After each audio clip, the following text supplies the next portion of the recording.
So we'll continuously evolve and innovate if we continue to value and capture the insights from our field teams and our service teams around their experiences and how we can improve their outcomes they're delivering. I think Yeah. if we value our workforce and they're more than just a labor line item for us to manage, then all those other benefits, I would argue, will be realized because we're creating a culture of being a service organization that cares about our people and cares through our people, we're caring about our customers. So that would be the one thing. And I know there are different sets of tentacles in there, but I think talent and the workforce is what I'd want to leave everyone with. That should be your North Star. That should be what you care most about because that's going to impact all of the rest of the stuff.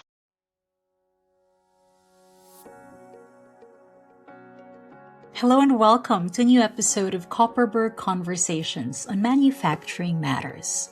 In this episode, Copperberg's Managing Director, Lisa Hellqvist, sits down with Aly Pinder, Research Vice President, Aftermarket Services Strategies at IDC, the International Data Corporation, premier global market intelligence, data, and events provider for the information technology, telecommunications, and consumer technology markets.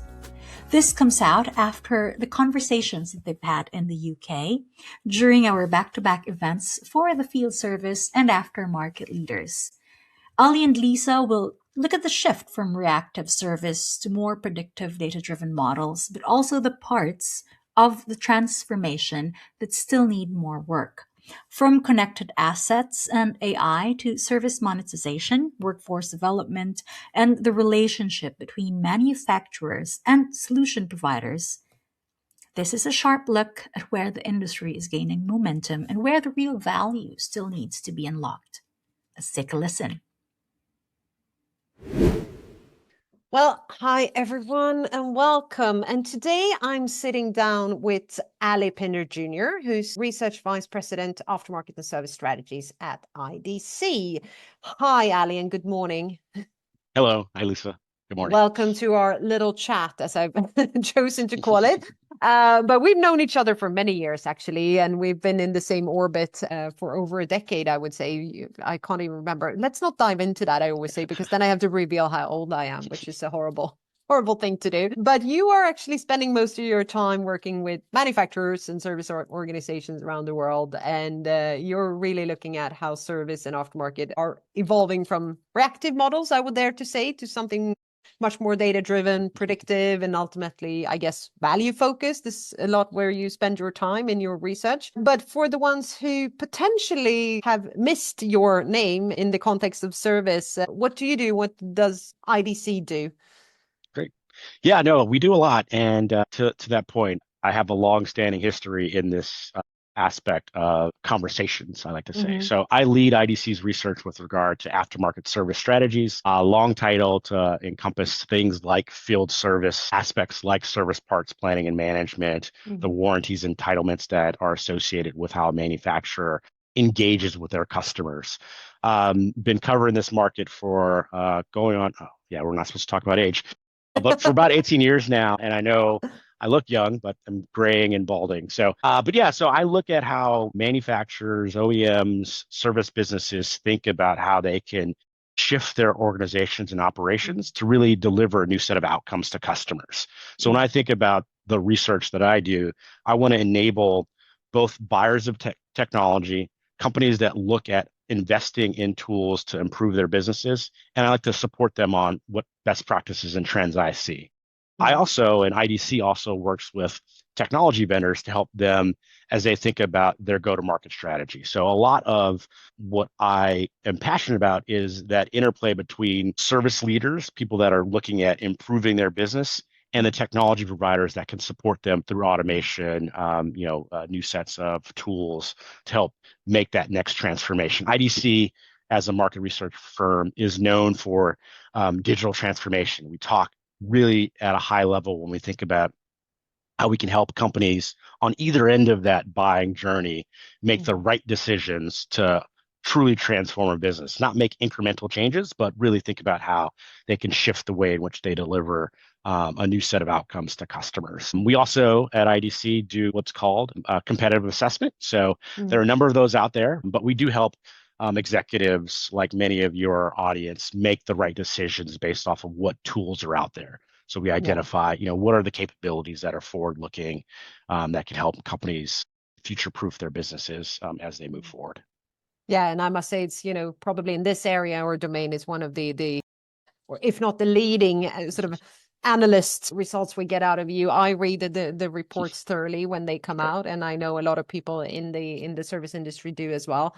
And I think it's this great balance and the intersection between the actual manufacturers and the users and service organizations and the technology vendors and landscape, which is often something we always try to bridge, trying to make the ecosystem come together. So it's really nice having you here with me. And I started off saying we've known each other for quite some time, but I had the honor of welcoming you in person to our Birmingham events earlier this year. And it's been a while since you were there, not that long actually, but a few weeks, if not a month or so. It feels like a very long time ago. A lot's happened. A lot of things are happening in the meantime, life goes on. But I actually find it quite interesting to reflect when quite some time has passed, to what actually stayed with you afterwards. Because when you straight out of the event, you have so many, kind of one-liners and buzzwords that stick with you. But then as time goes by, it tends to be a few ideas that are sort of captured in your head more than others. So what are the things you're actually taking away from those days? Because you joined let's clarify that you joined the parts and after sales event and the field service forum event in Birmingham. Yes.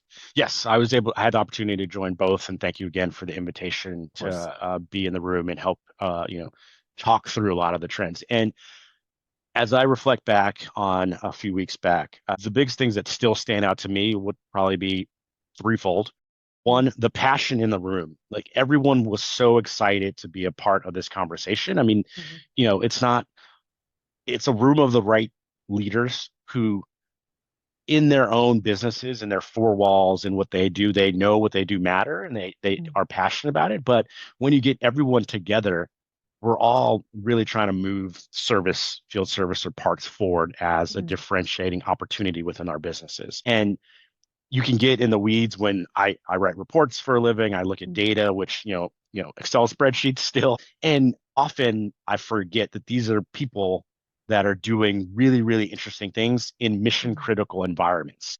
And the passion they have for delivering value to their customers, value to their users, value to their teams was really impactful. I think that was the overarching thing. The passion in the room was really exciting. Two other things that were interesting were technology was more than a buzzword or part of a hype cycle in the room. I do think executives that are looking at both field service and after sales and parts management are understanding that there's an opportunity to leverage technology tools to automate rote processes that can help us focus on the things that are valuable, right? A lot of the challenge or friction is, do we have the right tools to make sure we can make the right decisions at the point of service? And that was something that continued to come up in conversations where, there was an expectation that we should have the right tools that are service specific to help solve a problem. And then the third thing that popped out and I still reflect on is how much on both ends, I know we've been talking about being in the space for a long period of time, so much was talked about the workforce and what are we going to do as the next wave of workers come into the business? How do we attract, retain, incentivize, and value the next set of workers so they can hit the ground running and ensure that there's no drop off in knowledge, there's no drop off in experiences being delivered.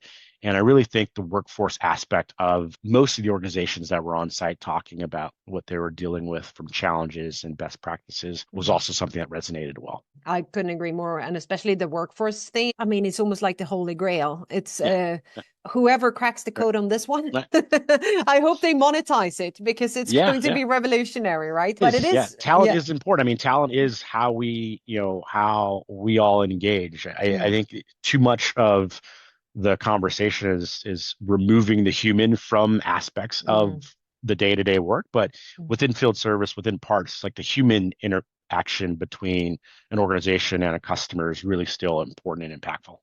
Yeah. And I mean, I think what occurred to me in the discussions was that what has happened though is that it seems to have been a slight transition on the pragmatic approach. Because back in the days, it was more this overarching system failure, almost like, it's like, we don't know what to do. And, it was almost like a blank sheet. And we started crafting ideas and trying to figure out what to do. But within the room, as you said, the fantastic part of having, so many voices sharing expertise in one room is that you got like golden nuggets and like bits and pieces that actually together probably form a pretty solid strategy. No one has it all, but I noticed a few things that I haven't heard before. Everything from like mentorship programs to sort of different kind of certifications that could be carried over to other career paths, changing the role of the engineer to different aspects depending on what attracts different generations and etc. It's like there are some really nice ideas coming out of these forum, but as you're saying, no one seemed to really have a clear strategy and idea on how to solve it. And it is because things are changing so quickly, and I do think the landscape is evolving. And one of the nuggets that I really like, all three of those nuggets that you laid out, but one thing that I pushed or tried to advocate for was assessing your talent and understanding what is the risk of them leaving. And I don't think a number of organizations really had a tenor around, are we just assuming that we have an aging workforce that's going to retire, or do we know that for a fact? Like, how are we managing this risk level? Like some employees may want to work until the very, until the last day of their, whether government mandated retirement is or not. And then some want to retire at 50 and live on a beach and have a margarita, right? And so I do think having an understanding of your risk assessment around your talent mix, I think is something that I advocate for, because you don't really know unless you ask the team and you log that information, you figure out what their motivation is, and maybe you can extend someone with your organization if you tap into the fact that they're frustrated or they want to shift roles, to your point around career development and upskilling. Like maybe a technician will work another 10 years with your company. If you ask them a question, you find out their challenges, and you infuse the right next steps for them to extend their life with you. So I do think that understanding of maybe linking HR, building a profile of your team, and really identifying what is the actual risk of attrition if, are people really leaving or graying out and having that, silver tsunami that we hear about from a marketing term perspective. 100%. And I mean, you're touching so many points there, and also the conversation around, okay, but can we make, now we have this assumption that if we take on new talent, they will leave after 2 years and, jump ship to something else. And I think someone in the audience brought up, but what if we just embrace that fact then? Because every other industry is, So maybe that's also a way forward of actually attracting younger talent, is that, whatever capabilities and competence you actually get within these corporate walls and in this job, you can actually bring with you to another job, and it will be to your benefit. Then you might have a larger pool of applicants, because that's one of the shortcomings as well, is that we don't even have enough people applying. So there's really many areas. First of all, the aging, and then the fact that we don't have enough applicants wanting to work for the organizations that we met on site, for example. But if we zoom out even further, then what do you recognize, sitting in these conversations with the manufacturers and the sort of the technology providers on site, what are the biggest shifts that you pick up on that you think are really changing the narrative right now that you haven't seen before? Or maybe that is just sort of underlining the shifts you've already been sort of pinpointing? Yeah, I think there's two big shifts that I come back to after, as I look at the broad set of voices that were being discussed and industries that were covered and maturity levels, because not everyone's at the same place within their journey, either in field or in parts. There's a real understanding that we can no longer be reactive and break fix in the majority of our operations. And there's been plenty of models created by plenty of smart people around, moving from reactive, proactive, predictive, and prescriptive level of service models, where, you're not just showing up because someone called you and told you that there's a failure of an asset or a piece of equipment. You're actually able to leverage a level of connectivity to predict and then ensure you can, plan capacity appropriately. And I do think because most of the companies that I talk to have started their technology journey around some level of connectivity.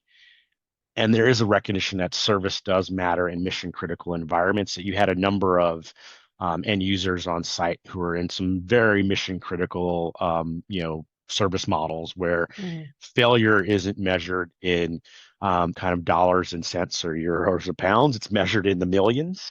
And, you can't afford to not have properly planned for a future set of downtime and have assets, resources, skills, and people positioned appropriately to ensure that downtime is minimized. And so I think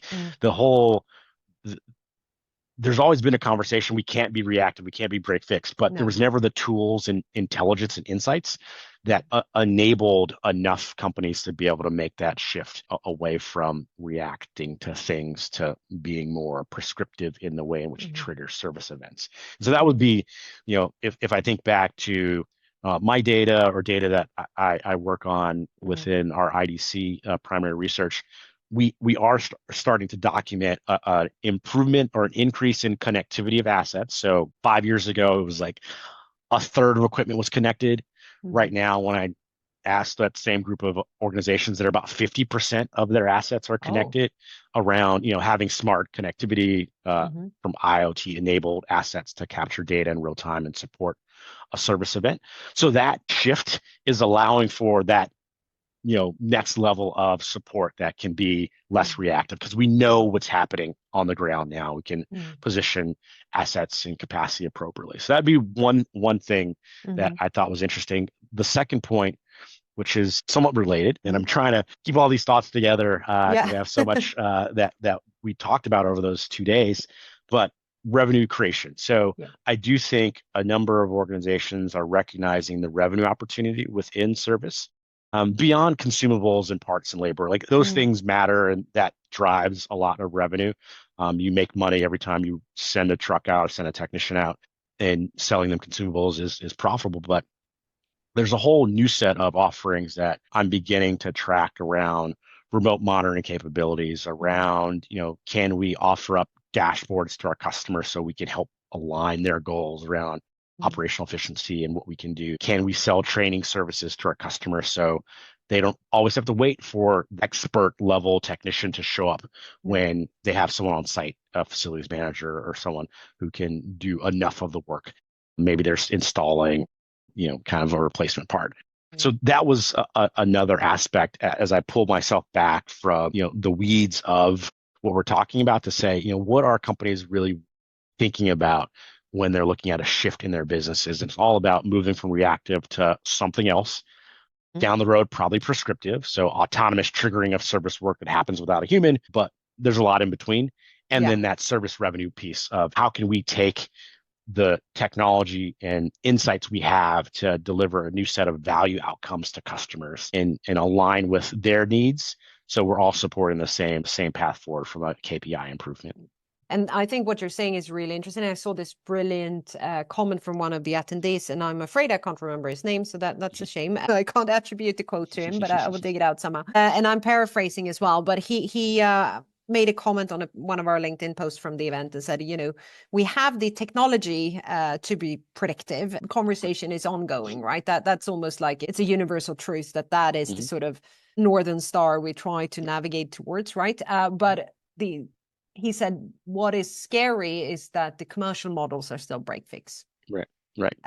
So it kind of brings me to the question around, value and monetization, because I also hear exactly what you're saying quite a lot. And I always try to challenge that also. But do you have a value-based selling approach? Yeah. Do you know how to promote that value to get customers to pay for it? And it's often one of the also testimonials we're getting from the audience is that we can't onboard the customers on this, or it depends on the customer, or so it seems to be a little bit weak in the actual way it's delivered in terms of the commercial model around it. So what are your takes on this? Because obviously, as you say, if we've increased the the connected install base from like 33 to 50%. That's a real increase. But the ability to monetize it, it's not just about changing business models, actually just providing the customer with the potential value. But what do you see here? Do they get paid, the manufacturers? Yeah. So, and I'm probably part of the problem on this one. So servitization is a concept that's been around for a little while now. And I do think there's, UK-based engine manufacturers that have been doing this for some time, and they sell power by the hour. I'm not going to name names because I think everyone knows. Yeah. And so you've had this concept around, let's not sell a machine, a product, let's sell the outcome that's being delivered by that product. The challenge that I find in the market, and again, the reason why executives still struggle with, selling kind of outcome-based contracts is the fact that good is going to evolve over time. The output that is expected today based off of our current parameters is what I'll pay for, but in 6 months, I expect you're going to get better, and I expect you're going to help me get better. And so what is that contract now going to be? Like, do we rip up that contract every quarter? Because now I want you to get me 99% availability and uptime. When I signed the contract a year ago, 95% was good enough, right? And so I think a lot of the challenge around monetizing these experiences is the fact that our expectations are going to be that there's going to be improvement of the outcomes I'm able to achieve based off of working with very smart people, right? And so where I try to advise at least the aftermarket or service leaders is you need to partner with your sales and marketing team. You need to educate your sales and marketing team about the value of service, and the value of service evolves over time. You need to work with partners to understand, can we contractually make these promises, right? Like, what should we be selling? In that scenario, what we do track is less of the outcome-based models, which I do track, but I also track other service offerings that I do think are advancements in the market, which is selling training services. That's something I can track. I can track how many hours I train your business. I can track how the training of your team improves your performance and improves our efficiency. So that's one area where, that's something that's not a consumable or a standard service contract, but I'm selling you new value. Yeah, it's additional services. Yeah. So my recommendation to teams is, let's take the data we have, so we have more intelligence on how you're using things, how it's performing, how often it's failing, and sell back knowledge to the customer. Service knowledge, which helps improve their business. So aligning all your goals to sell back something that is tangible, because selling the intangible is very difficult to do. That is and I do think there are models and CPQ companies out there that are beginning to establish, ongoing metric evaluations that can help support that. But based off of what I see in the market, we're still early days on being able to connect all that dynamically.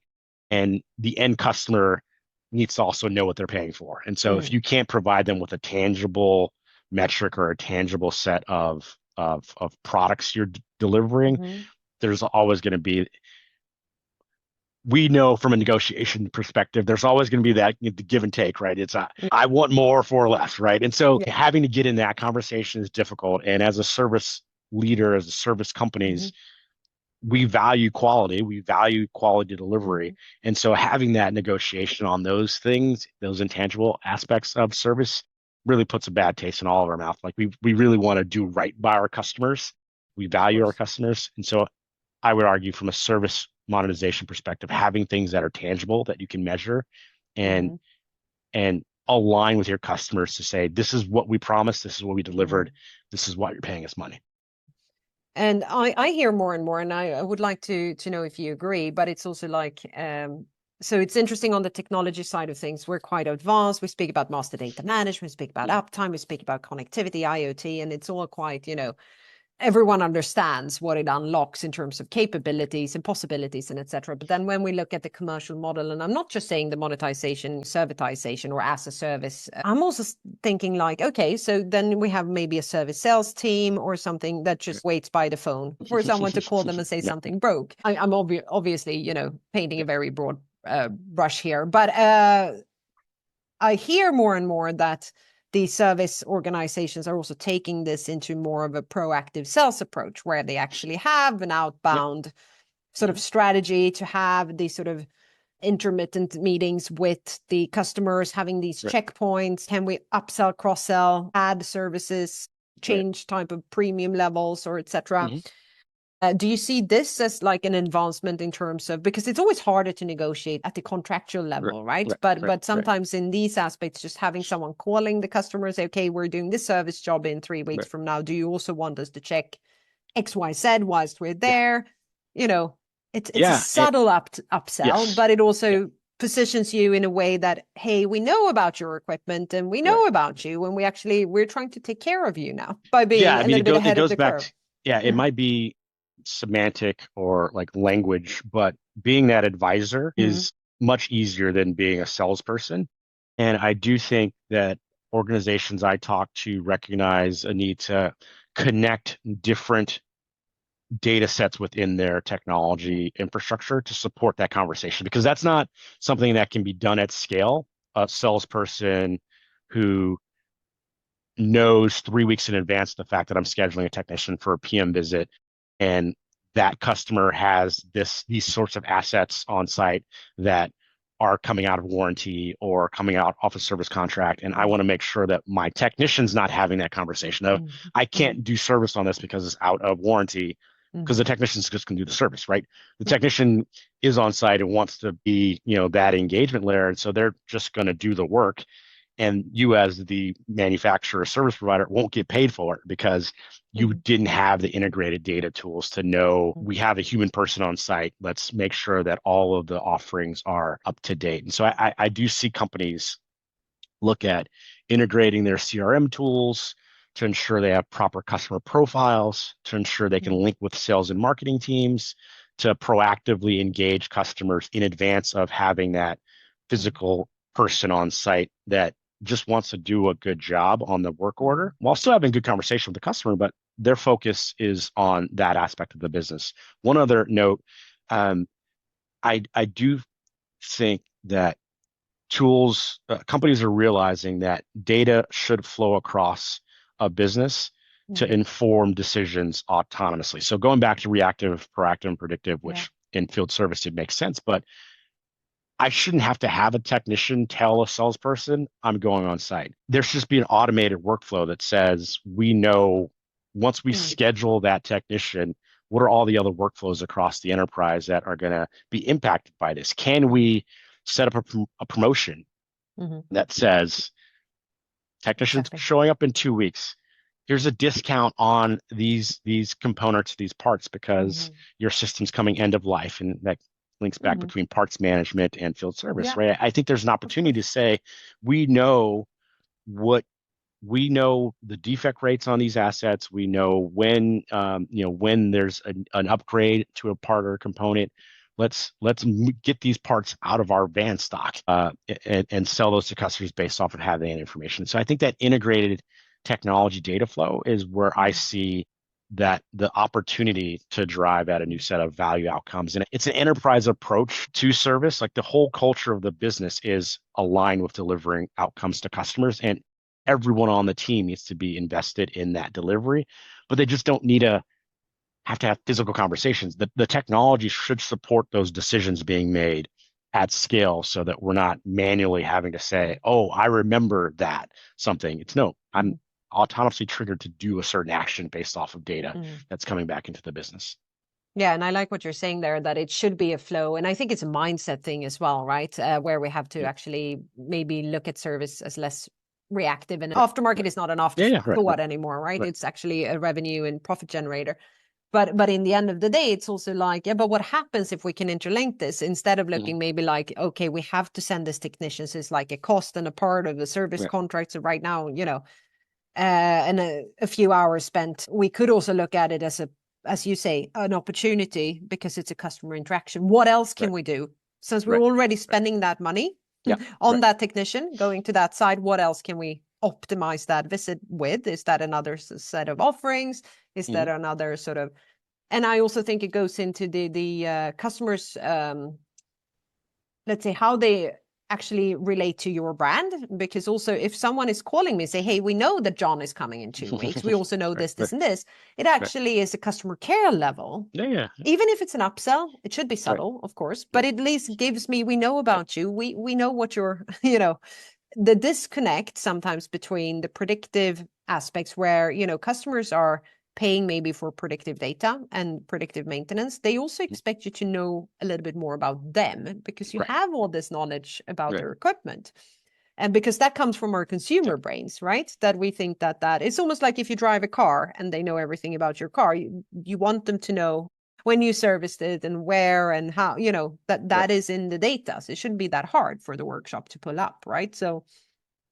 And it goes back to the increase in connectivity and our expectation as users. If we're providing this data back to the manufacturer or to the service provider, they should be doing something with that data. It goes back to the 1-800 phone customer service line. Like if I call in, with through caller ID who I am, and you have all this information. Just verify that I'm the right person. But after that, I shouldn't have to give you more information. You have all this data. And I do think in field service, there's an opportunity to ensure that when you're having valuable moments, which is a technician gets on site, that's a valuable moment. All the other stuff should just work so that the technician can focus on delivering a differentiable set of engagements with a customer. And on site, a number of and I'm not going to quote anyone because again, all the conversations are kind of flowing together, but a number of executives at the field service event specifically said,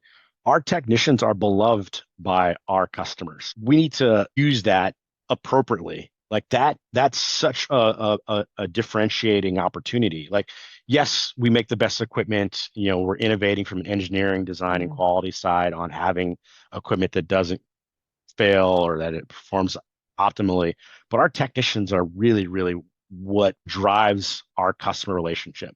And let's make sure that we're equipping our technicians with the right tools to efficiently do the job, because that is number one. Like we need to fix the thing when we get on site, but let's also give them the tools to have the right conversations while they're on site with customers, because that is also what our customers value. They value that interaction and engagement. And let's ensure that we're not rushing our technicians off site to hit a productivity number that, has value, like turning, 4 wrenches in a day as opposed to 3, or spanners if you're in the UK, is important. But also that 30 minutes on site is really valuable, because our salesperson is going to get, that customer may not pick up the phone for the salesperson or opening that marketing campaign, but they'll spend that 30 minutes with the technician. So let's ensure we're maximizing the value of that engagement interaction. And I think it becomes more and more clear as we speak about brand experience in the consumer world, for example, right? But I mean, a lot of the manufacturers in our rooms, they're like, yeah, we're 300 years old and we do the most, complicated things, and we have, invented this, and, that's all great. And I'm not taking anything away from them. They're great, leaders and spearheading development in all ways, shapes, and forms. Great. Kudos to them. But in the end of the day, for the customer, it doesn't really matter, because the one who's going to operate the equipment is like, okay, now it's plugged in, it should work. And the higher expectations on the brand, the more you expect of the machine once it's plugged in, and the more you probably expect from the experience itself. Technicians here really becomes a prolongation of that experience. So it is sometimes very easy to fall back on the sort of product capabilities of a brand and a manufacturer, but in the end of the day, it's the way they present that equipment to the customer that's going to sort of make or break the ongoing relationship. And as we always say, that product sales might sell the first machine, service will sell the next 5. And the as equipment becomes both smarter and better, it's lasting longer. And we, one of the things that I also track at IDC is resiliency of businesses and economic headwinds that globally organizations go through. And one thing that happens as we look at COVID 5 years ago and downturn economies, where we happen to be, is service becomes more important, because the end customer, even in a business to business environment, may push off buying that new $1 million piece of equipment because they're worried about what is their economic impact of a variety of things. So we're going to push our things that we have harder for longer, which means service is more important. And I do think companies that I advise and then I look to are recognizing the need to, let's not look at this as an afterthought. This is the thought, right?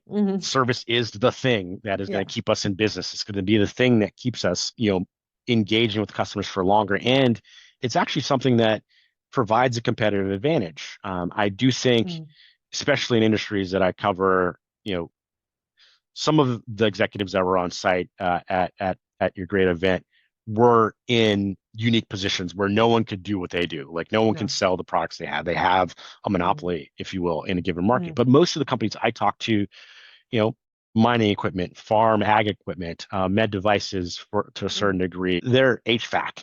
You can buy a different cooling unit from a different manufacturer, but the service engagement opportunity, the service quality that I deliver is something that is not a commodity. And I do think companies are starting to realize the fact that let's look at how we avoid becoming a commodity in industries where historically we didn't have to feel that pain.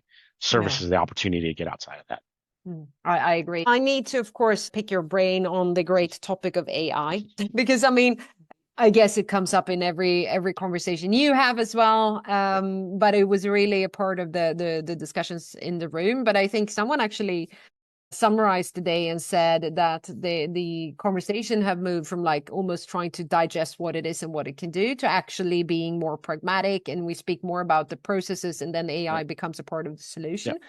So that has happened already, but from your perspective, speaking about AI, what would you say feels real right now, and where do you think it's still highly overestimated or overrated? Because I think ambition versus execution here, right? Yeah, and I have to talk about it all the time. I do think it's a transformative technology capability, and by it I mean artificial intelligence, the autonomy that is provided from data flows being captured to data actions being delivered is where I see the opportunity. And that's how I get past a hype cycle that is, if every company is an AI company, then no one's an AI company. So let's think through, like, what do we actually mean by the terms we're using? So I'd say near term, and my answers are all long-winded, Lisa. I need to cut them down into hot takes of 30 seconds sound bites, but I do My think social media manager can do that later on. I'm just kidding. Exactly. So I think there's the in-field service and in aftermarket service, there's a real opportunity to embed technology to support a level of intelligence that we can have on-demand knowledge at the point of need. And for me, that is what artificial intelligence will be for service, and that can happen today. So that's taking the wealth of data we have and not only augment data feeds for technicians or service workers, but provide a level of data augmentation that ensures that we have the right answer when we need it. I don't need to know everything. I don't need to know an entire PDF manual of 400 plus pages of schematics and workflows. AI can support me because it knows what job I'm going to do. It knows what skills I have. It knows how often I did that job before, and it will feed me the insights to solve the problem that I need at that moment in time. What I think is interesting and less impactful today, but will be more impactful in a few years from now. I don't know when. I try not to forecast because you can replay this and tell me in 5 years that I was wrong. So I try not to say exact dates on stuff, but I do think agentic AI is the next level transformation that I'm excited about for field service, for the reason that our definition at IDC around agentic AI is the orchestration layer of processes that happen based off of a level of autonomous data. So, without human intervention. So in my mind, the biggest challenge we've always had and why aftermarket has been an afterthought has been that there's a handoff that needs to occur for something to happen. Agentic AI, in my mind, so AI agents going behind the scenes to orchestrate process, is where I see a lot of opportunity. And in the room when I'm engaging with executives, I think the first stage is AI. Let's focus on having data support decisions at a speed that is very contextualized for the job I need done. Yeah. So that's a very siloed kind of function thing. The technician needs AI tools to support knowledge.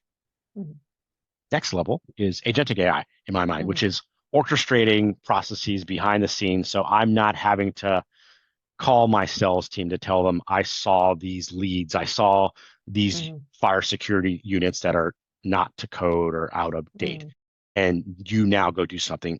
AI agents should be able to take my work order, orchestrate that other workflow across of those other silos that I don't talk to, and trigger a new set of outcomes being delivered. And so that's where I see kind of AI, maybe not hype because I get paid by every time I say AI, I get another dollar, right? So I do think there are foundational layer things that need to happen today to ensure you can then make those next leaps into those next levels of where the market is going from a technology adoption perspective. So it's less hype and more preparation. Let's prepare for these next level of innovations that are right around the corner, if I can't tell you the exact date. No, because I might hold that against you 5 years from now, right? And I always say if I get a penny every time I hear the word AI, I can retire early. Right. But that actually in this context is quite interesting, because I would like to ask you about this as well, because I mean, obviously you work, as I started off saying, in the intersection between sort of the technology providers and the manufacturers. You do the analysis, you do the research, you come out with these, reports on sort of maturity and assessment and all of this. So you really have this kind of industry sort of helicopter view on this. One of the things I see then working more, in the event segment or for our sort of online content or whatever it might be, is that every solution provider, technology provider, consultancy, or whatever I work with always want to start the conversation with AI. And I always try to ask them to start with something else and then ask, where does AI come into place in this context? But it brings me to the disconnect sometime between, the manufacturers and service leaders out there and the technology providers. And if I may, this is a tough question, but I mean, you're obviously, you're like Switzerland in this, right? So you're the neutral party. Yes. But what is your take on this? Because I think the technology is so advanced that I actually also believe that the technology provider, with all right, should be very excited about the potential they see in their solutions, because it has been really transformative. And the disconnect I see is that the reality and the headaches of the service leaders aren't necessarily all around technology. There's so many other aspects. So what would you like to say on this? Yeah, again, very difficult question there, Lisa. So I like to think of myself as very optimistic and bullish when it comes to technology, but very cynical in the sense that I do think there is a disconnect between the innovative capabilities that are available and the need on the ground today. And I do think there's a gap between those two pieces. When I advise technology vendors about messaging and about what they should think about around product roadmaps, I think they need to be able to do two things at the same time. They need to be able to highlight how the innovations that are coming, that disruptive innovations that are needed, while also saying, these are the foundational things I know you need to do. I go back to, as I'm talking to service leaders, oftentimes they tell me they're still using spreadsheets to schedule technicians, or they're using whiteboards to figure out which technician needs to go where. And their schedulers are great, they're experts, but it's not automated. Like they're just kind of working from the seat of their pants. I had the opportunity in my younger years to work in a warehouse, and it was inventory optimization in my head, right? I didn't know how many truckloads I was going to get that day. I knew I needed to store whatever I was going to get. It could be 6 truckloads or 8 truckloads. I didn't know what, but I needed to know when they showed up on the dock what I was going to do with it. That's clearly a role that technology should be able to play. But on the ground, it's me that's going to get in trouble if we have excess inventory or we don't have enough inventory. So I do think that technology vendors need to understand the maturity of their users Mm. and be able to show them the steps to get to that innovation that is down the road. Because in a lot of the industries we cover, there's risk aversion to change, right? And we've been giving these service companies lots of technology, then telling them to give that to their technicians. And there's this challenge. Like, if it doesn't work the first time as a technician and I'm the one in front of a customer in a mission critical environment, I'm going to work around that application. And then I've just wasted all the value of that investment around technology. And so the technology provider could have the best technology, but if it's not used appropriately on the ground in the field, there's not going to be the level of uptick that is required. And so I think the gap between practical usage and innovation is where there's an education level. This is a step process. This is a journey. This isn't an endpoint. You're not going to be done with your digital journey. No. At any time. You're not just buying something and you're not going to have to look at it again for 5 years. You need to continuously think about how are we going to continue to use this for the changing nature of our businesses.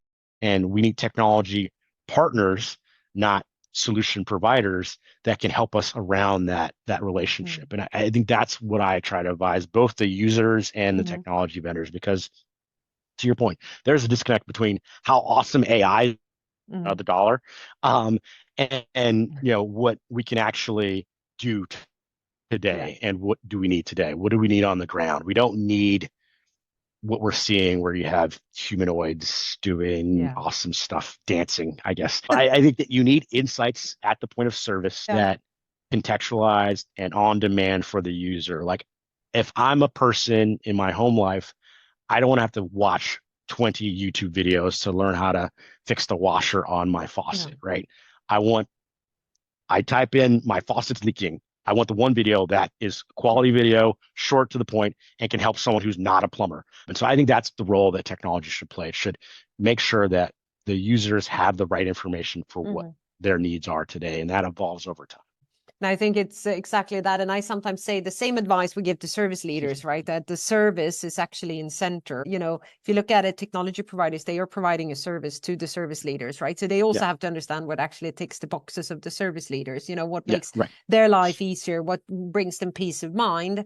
Because in reality, it's probably 20% technology and 80% human adoption, right? Otherwise, it will fail. And the investment, as you were alluding to, is not going to be worthwhile. So you won't have that adoption, therefore you will flunk, basically.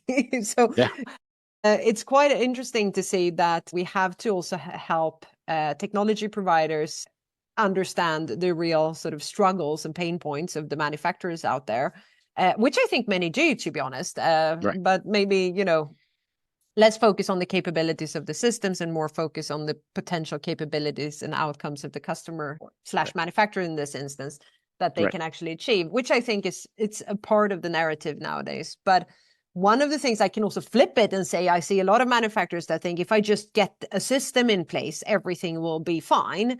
Okay, 2 questions. What should a manufacturer be asking their provider? And what are the expectations that you would say are straight off unrealistic that you've bumped into? Yeah.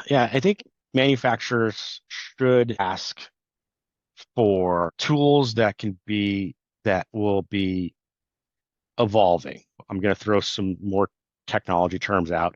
So on-premise or cloud, right? So there's been a shift over the last decade or so to move away from highly custom solutions to things that can be configurable. So again, my techie analyst brain here. So as a manufacturer, as you think about working with technology providers, you want to work with technology providers that can bring their wealth of knowledge around working with companies that look like you and give you an out-of-the-box offering that is most of the way there to solve your problems. It might need to be tweaked on the edges for your given industry or subvertical, but for the most point, your expectation should be that there are offerings out there that are service specific, that can manage most of the work you do within your industry and be deployed quickly. I think fast deployment is probably one of those bigger things that goes underreported. If you can't get the technology in the hands of the users quickly and it works for them and they don't feel like they're jumping around, then they're not going to use it. And not using the technology is a waste of millions of dollars. And many a CIO and CFO have gotten moved on from their business because of a failed technology deployment, right? And so I think the expectation on the manufacturer should be that they work with technology partners that know their business generally, know their industry broadly, and can deploy an offering quickly that your end customer, the technicians or planners, it's intuitive to them. Like it's just part of their workflow. So that's one thing. On the other end of that, what I do think manufacturers should hold technology vendors to a higher standard than they have historically. It's in our personal lives, we expect technology sometimes to work and sometimes not to work, and it's not critical to our lives. Like I have a couple Echo devices. If it gives me a wrong answer, no big deal. Like it said it's going to be 65 degrees Fahrenheit. It was only 55, right? It's wrong. But in mission critical environments, in the businesses that we talk to that are doing really, really critical things, the technology has to work. And I want to make sure that manufacturers on this call and service companies hold your technology vendors to account for the fact that it has to work every time, because if it doesn't, we have lives on the line. We have assets that are multi-million dollars in operations. We have people that are depending on us. One thing that I didn't mention early on was safety came up a lot, and it goes back to the workforce. So that the technology tools need to augment those aspects of culture, those aspects of our business that value our workforce, to ensure that we're providing safe environments for our teams to work and live and deliver. And I think holding the technology vendors to that higher level of standards, this isn't a finance and accounting system where a decimal place off the auditor is going to catch, but it's not a big deal, right? Like that's one thing, but for what we do, or not me personally, but for what our end users do, it's really, really important that the technology works, because there are negative mission critical aspects that can be impacted by it being wrong. And I mean, for many of them, it's even like the less people in the field, the better it is. It's that critical. So it's like the best option is no technicians, but how do we get there? Because of this health and safety hazards around the job, right? So I think you're very on point there. I'm thinking we're wrapping things up, but I always like to have like a magic wand question about your future sort of outlook. So we've digested quite a few topics here, which I think was very interesting to touch on and hear your views on. But if you're going to sort of wave your magic wand and say, okay, here are my thoughts, and like, if I could speak to all the service leaders I met in the rooms there, what would you ask them to focus on over the sort of short upcoming future that you sort of, you would say, if that was me, I would probably focus on these things? Yeah, I mean, the big thing, and again, I mentioned this up front, is talent. I would highly advocate that organizations recognize that your workforce is what your customers are paying for. Whether it's just the fact that they're paying for the fact that someone's going to show up at the point of service and fix the thing, that's important. And so I want as a community, us to understand that our workforce is the value of the business. That's what's going to drive at the revenue. That's going to drive at extending the life of our customers with us as a partnership. That's going to ensure that we can continue to make really interesting things, because the workforce should be bringing back into the organization feedback around usage and that sort of thing. So we'll continuously evolve and innovate if we continue to value and capture the insights from our field teams and our service teams around their experiences and how we can improve their outcomes they're delivering. If you don't have an engaged workforce, to the point of the 2-year attrition of a Gen Z, like if you're engaging them and they're happy with what they're doing and you're investing in their skills and they feel, maybe there's a sliver of Gen Zs that will not be that 2-year cycle that you're investing in, right? And so that's what I'm saying. I think if we value our workforce and they're more than just a labor line item for us to manage, then all those other benefits, I would argue, will be realized, because we're creating a culture of being a service organization that cares about our people, and cares through our people, we're caring about our customers. That would be the one thing. And I know there are different sets of tentacles in there, but I think talent and the workforce is what I'd want to leave everyone with. That should be your North Star. That should be what you care most about, because that's going to impact all of the rest of the stuff. Yeah, and that's the only thing we haven't solved yet, right, Ali? So, you have to come back and we can solve this issue in the next conversation. But I would like to thank you so much for helping me, debrief the experience we had on site, but also, bringing your insights to these conversations. And for the viewers audience here, if you do not know what Ali does, please check it out. I recommend it highly. And as I said, we've known each other for many years now. You've always been a great contributor to the service discussion. And yeah, thank you, Ali, for joining me today. And hope to have you back soon. Thank you so much for joining us today. If you enjoyed this episode, please like or follow us from wherever you're tuning in from. Got a topic you'd love us to cover next time? Or maybe you're itching to share your own insights as a guest? Drop us a line at podcast@copperberg.com. We'd love to hear from you. This is Copperberg Conversations on Manufacturing Matters. Until next time.